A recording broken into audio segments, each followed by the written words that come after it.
નમસ્કાર. મૈત્રી, મહેફિલ અને મજાકનો અનેરો સમન્વય એટલે મિત્રતા. વહાલ અને વફાદારીનો ખૂબ ઊંડો અને લાંબો કિનારો એટલે મિત્ર. મિત્ર એટલે અડધી રાત્રે કોલ કરો એટલે એક તોફાની વાવાઝોડાની જેમ દોડતો આવે અને આવતાની સાથે જ તમારા મિત્ર સર્કલમાં એક અલગ જ રોનક લાવી દે. એ છે મિત્ર. મિત્ર એટલે ખુમારીનું સરનામું. મિત્ર એટલે આપણું અભિમાન. મિત્ર એટલે આપણી તમામ હરકતો પર ચાપતી નજર રાખતું એ પાત્ર. મિત્ર એટલે આપણા તમામ દુઃખોનું મજાકમાં સોલ્યુશન આપે અને પછી કે ભાઈ એમાં શું હવે સ્ટ્રેસ લેવાનો, શાંતિ રાખ.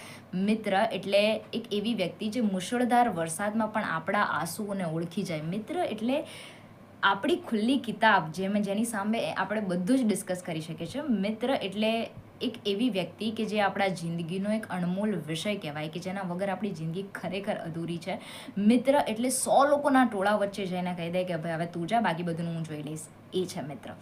મિત્રની ખરેખર વ્યાખ્યા શું છે? જે વિશ્વના રાજાધિરાજ શ્રી કૃષ્ણ કે જે ક્યારે પણ કોઈના કીધા વગર રાજ સિંહાસન પરથી ઊભા ન થાય, પણ એ સુદામાની મિત્રતા કે જેમને રાજ સિંહાસન પરથી ઊભા પણ થયા અને ચપ્પલ વગર એમને ભેટવા માટે દોડી પડ્યા. આ છે પાવર મિત્રતાનો.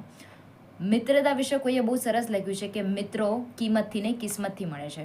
તો તમારી જિંદગીમાં પણ આવા કોઈ મિત્ર છે તો એને કોઈ પણ કિંમત પર સાચવજો, કેમ કે મિત્રતા હોવી ખૂબ જરૂરી છે. કેમ કે જિંદગીમાં તમે ડૉક્ટરની ગોળી નહીં ખાઓ ને તો ચાલશે, પણ મિત્રતાની ટોળી હોવી ખૂબ જરૂરી છે. Happy friendship day.